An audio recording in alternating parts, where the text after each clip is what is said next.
All of these trees are fairly clear, so it should not have any troubles seeing these trees. And if it was another month or so, ow! Oh, you saw the tree all right. Now this video is sponsored by Surfshark. More about them once we get this out of the tree. Okay, today we got a simple test of the Mavic 3 Classic in ActiveTrack mode. I'm just gonna ride. I've got the DJI RC hooked up to this little mount here. It's not an awesome mount, but it's an acceptable mount. It's a third-party mount. I've got a whole video on it up in the corner somewhere there on the Mini 3 and RC accessories, and it's in that. It's like, I don't know, 20 bucks or something. Now, first, 3 quick things to know about ActiveTrack on the Mavic 3 series. Number one is to ensure that you're in normal mode and not in sport mode. So you see as I turn on sport mode right there, it turns off obstacle avoidance. So while you get more speed, you'll basically just get more speed to hit that tree at full speed. Number two is you want to make sure that you've got bypass enabled. Upper right hand corner, the little dots right there, and there's safety tab, you'll see bypass breaker off. So this is again for obstacle avoidance. With off, it will just run into things. With brake, it'll stop as opposed to going around a tree. Whereas bypass will go around the tree, above the tree, to the left or the right. It'll basically go around any objects that it sees in order to keep on going. Next, in the lower right hand corner, you need to make sure you change the resolution. By default, it'll actually be lower, it'll be 1080p, so you want to kick it up to 4K. Inversely, if you're at 5.1K, ActiveTrack does not work in that mode. So it needs to be one of the 4K modes where you can be less than 4K, but 4K is kind of where you want to be. Once that's all set and ready to go, make sure you start recording, so press that recording button on the right hand side there, and then from there you go ahead and highlight yourself or the object you want to track.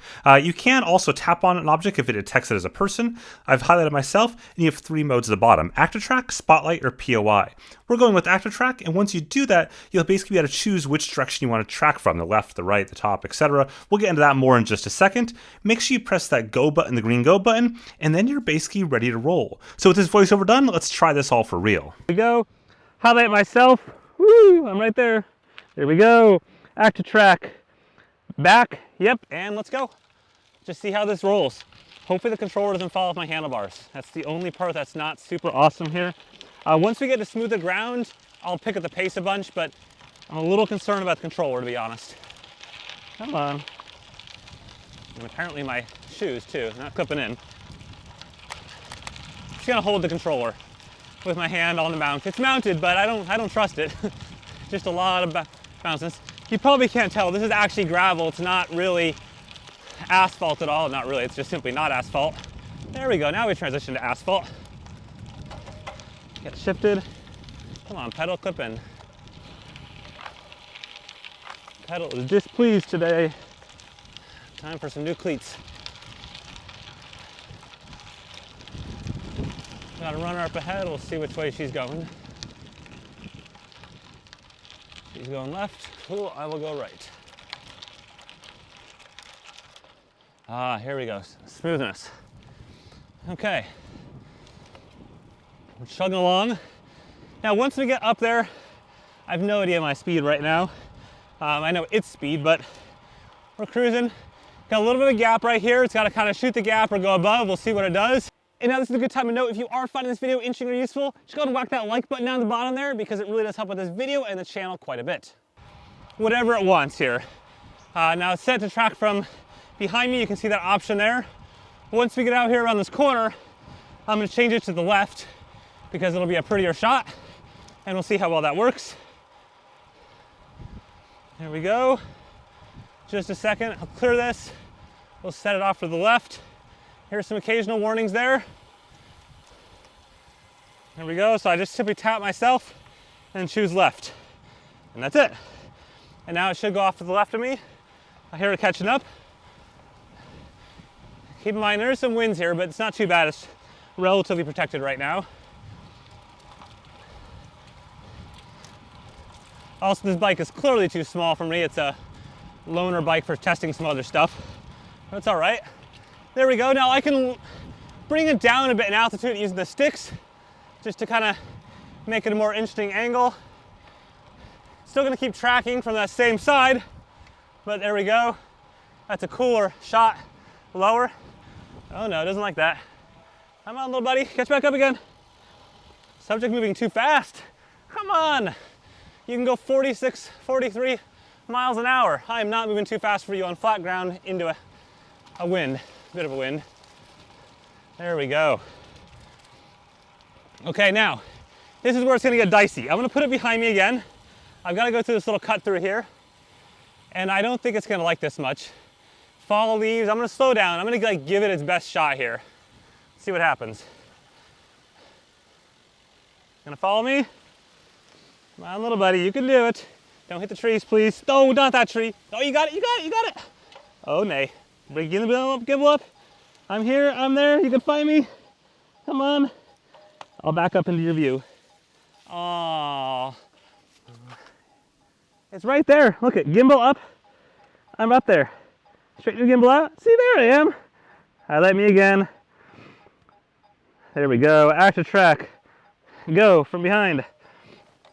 Obviously, you know, it's like resetting a level in a video game at this point, but don't hit that tree either, please. Okay. To be fair, that spot right there, that little spot is taken out many a DJI drone. Scotio's made it through there. Oh, I hate this. Cleat needs to get replaced. Okay, we're back up. We're cooking. Now, I wonder what it's gonna do. This gap it can shoot. It's got this gap. We can do this. This is plenty big to drive a truck through. Like a literal truck can go through this gap. So, we'll see what's gonna happen here. I'm cruising, I'm guessing, I don't know, whatever it says in the bottom left-hand corner there. Probably 18 miles an hour, so a little under 30K an hour. Anything around the corner? Nope, we're good. Okay, it's not super thrilled, but you can do it, you can do it. Don't lose me, don't lose me, don't lose me, don't lose me. Good job. I had to slow down, but you know, that's the name of the game here. This is not a Skydio. You know, essentially with the Skydio, you got amazing tracking, but not amazing video quality. With the DJI, you've got amazing video quality, generally speaking, but not amazing tracking. I'm gonna bring this gimbal down a little bit, make it look a little prettier. And I'm gonna go out this way on the farm road. Let's see if it just cuts through. What's it gonna do here? It's got me. Okay, I'm gonna pop it out to the right-hand side because that's prettier. There we go. And now I'm gonna kick up the notch speed a little bit here. Hello, bird. Goodbye, bird. Subject moving too fast. Oh, come on. At least it looks cool, though. This is an awesome shot right now. I actually like that quarter shot, though, to the back. Let me see if I can get back to that with all these bumps. This is not as, oh, I guess I put, there we go. This one. Hey, how you doing? So, yeah, this shot right now with the sun kind of angle the trees and everything, that's awesome right there. Still, you can see I'm holding on this RC to keep it from jiggling too much. It is technically a farm road. It's a decent one, but nonetheless, it's, you know, got some bumps to it. Nobody behind me. Good. Which way? I could go that way. I don't know what's that way. Oh, that didn't sound good. Oh, that was a headwind. Oh, nay. Not what I wanted. Okay. Now, let's do an orbit. Anything coming? No. There we go. Let's see if I can orbit around me into this headwind. This is a stiff headwind, by the way. It's the same wind from this morning. We're bringing the gimbal down a little bit. Bring up the elevation. Just I hear you, little buddy. I hear you. Especially with this too small bike. There we go. It's completing that. Whew. Little jiggle there for you. I saw that. Now it's gonna whip around the backside probably, or it's gonna lose me. Let's see. Don't get too far behind. It's like a Peloton. You fall off the back, you're out of luck. It's trying. It's struggling. Uh-oh. And it lost me. I'm up here. I'm up here, little guy. No, I'm not there. I'm up the road. You keep circling like search and rescue, but I don't think you're gonna find me there. Let's see, if I come back here, will you see me? I turn around. There we go, see, I'm up here. Hey, come on. You can find me. Or are you gonna plunk into me, one of the two? Let's see. What if I'm gonna roll in front middle of you in your loop. Will you see me now? There we go, see? Good job. Now we'll head back the fast way. Now you have a tailwind, you should be able to pull this off. Come on. I'm gonna beat you. I'm gonna beat you. Oh, you're confused about this. You are, come on, you can do this loop. You've got it. We're running out of real estate here. Our runway's about to end. Oh, you're wimping out. It looks pretty though, I'll give you that. Whoa, sign. You almost kerplunked yourself, my friend. Let's go back towards the beginning. Over, don't go that far away.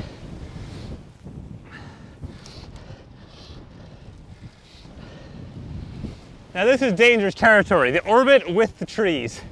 In theory it has, not in theory, it definitely does have sideways protection, and all of these trees are fairly clear, so it should not have any troubles seeing these trees. And if it was another month or so, ow! Oh yes, you saw the tree all right. Oh, this is gonna be a pain in the butt. So, it should have easily seen that tree. Here, let me get in the frame. Back here, right there. Hi. Okay, now let's get you out of there. This is gonna be a pain in the butt. As you can see, it should have easily seen this tree, and now it's about 2.5, 3 meters, no, about 3 or 4 meters up there. I'm not sure how I'm gonna get it out of there, but I will figure this out one way or another.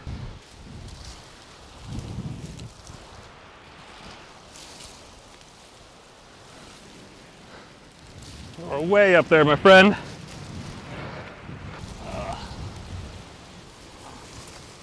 Got it! Boom, baby! Put it there for a second. Now I'm stuck. And there we go. Got you, little buddy. You thought you were escaping. Nope. We can take it up in the air. It looks like it's fine. I don't see any, no cracked little scrape, but no cracked props. We'll fly back home, but whee, oopsies. Rolling. Now, as I mentioned earlier on, this video is sponsored by Surfshark. Now, unfortunately, I do not have a t-shirt with a shark surfing, but I do have a t-shirt with a shark on a bicycle. And I can only presume the shark was out surfing and now he's riding home or something like that. I don't really know. But what I do know is that Surfshark is a super easy to use VPN. I know there are a bunch of reasons you might use a VPN. It could be privacy. As someone who's been living abroad for more than a decade now, I am constantly using a VPN to access sites. And sometimes it's like fun stuff, like accessing streaming platforms or movies or TV shows while I'm pretending to be in the US. And then other times it's accessing like boring and kind of not so fun stuff like financial websites or news websites or booking engines and things like that. In fact, for my product reviews, I'm constantly using a VPN to check prices in other countries as well. Now, using Surfshark is silly easy. It takes just a couple seconds to install, and then you just simply choose which country you want to pretend to be in, and you're done. There's over 3,200 servers in 100 countries, so you can pretend to be pretty much anywhere in the world you want to with just a click of a button. Now, if you enter the code Rainmaker, you will get 85% off and 3 months free, and if for some reason you don't like it, you get the whole thing refunded as well. Thanks again to Surfshark for sponsoring today's video. This looks nice and pretty again. You can see it's much happier over the road. I don't know what to say, like it's good when it's good. Obviously this image quality is great right now. This looks really nice. You wouldn't get this out of Skydio, but then again, the Skydio would not have hit that tree in any way, shape, or form. But this is also pretty easy lighting right now. As you saw in other parts, when I'm kind of towards the light, it's not super awesome. Surprising actually, but it is low sun at this point, you know, mid-fall or so. Okay, we'll go the way we came. Seems like a bad idea. No, we'll go straight. It almost looks like construction down here though. We'll see. Oopsies.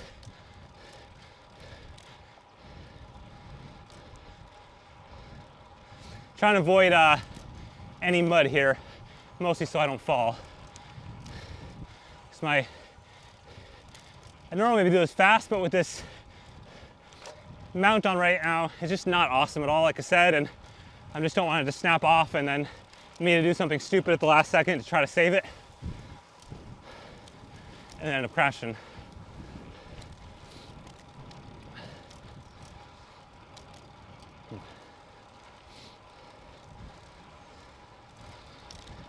We'll probably fast forward to this section here. Okay, this is our turn here, hopefully.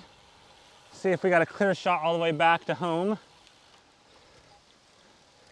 Yeah, we do. We got one guy biking, but he looks like he's going the opposite direction. Now let's see how this handles. It should go down to avoid the trees. That's a little close, dude. Let's bring this guy down a little bit. Now personally, I prefer the look out to the left. So I'm gonna stick this out to the left. At this point, it's just, you can see it's slowing down in here because of the fact that it's so close to these trees, and a lot of these trees have lost their branches, sorry, the leaves, and it's getting really close to a tree. It doesn't need to get to. Just go out there. Thank you. Anyways, in here, I've done this test many times, and on this little stretch here, because it has a tolerance, I'm on the other side of the tree, dude, there we go. Because of the tolerance, when it gets within 2 meters or something, it slows down pretty dramatically to basically like running speed. And so by staying in here, it would be pretty slow from behind me. It's, again, like running speed, walking speed. I'm gonna bring this down a bit. And it should just stay out there. There, it's pretty safe right now for it. It's basically got a wide shot all the way down. So unless it does something last second stupid, it shouldn't run into anything because there's nothing for it to run into. Where it can get in trouble is if it were to go back very quickly into trees behind it, but they're like 5 meters behind it, or forward very quickly into trees up here. But again, it's like at least 5 meters or so away. So anyways, this is a cool shot. It looks pretty. I like it. I'm going reasonably fast right now. And now it's got nothing behind it. It should really be able to fly through here. There we go. See, you give it the right opportunities and it does well. And this is actually a really good example of something where the DJI does better than the Skydio would. The Skydio would like pump in and out of this a lot. Get a little close, my friend. Here. The Skydio will pump in and out. So each tree will go like this, a little bit of micro adjustment that's very visible on the camera after the fact, versus the DJI, for better or worse, just simply says send it and goes straight down on a line. So this distance between me and it, outside of that right there, is staying very constant. Now this is our turn, and you just completely missed our turn, little buddy. I'm over here. Get behind me. Okay. There we go. We'll bring it back to starting locale here. I mean, I can't imagine it's gonna hit anything now. Nothing left to hit. Okay, there's someone right over there, so we won't go bug them. We'll just end it right here. Just a few meters short. Bring it over here. And into the sun. This is where we do not hit that sign. Come on. This is it. Okay, so there we go, our loop is complete. Now, my goal for this video is not to do like a crazy Skydio 2 versus this versus whatever the case is. I've done that before, and it's the same drone as it was a year ago when I did it, and by and large, the same results as we just saw without the Skydio, because we know that's a well-proven, understood beast at this point. Now, overall, my thoughts remain largely the same, which is that if I'm going out, like all this past summer, I used the Mini 3 Pro as my go-to drone for almost everything when it came to a sport active tracking standpoint. It does not have the full sideways obstacle avoidance, but it kind of makes up for it because of the fact that it's so light, and that even when it does hit a tree or something, it's relatively minor. And as long as you keep it from behind, there's no issues at all. And even on side tracking in wide open spaces, I had no issues either. So with that, hope you found this interesting or useful. If so, go ahead and whack that like button at the bottom there, or hit subscribe for plenty more sports technology goodness. Have a good one.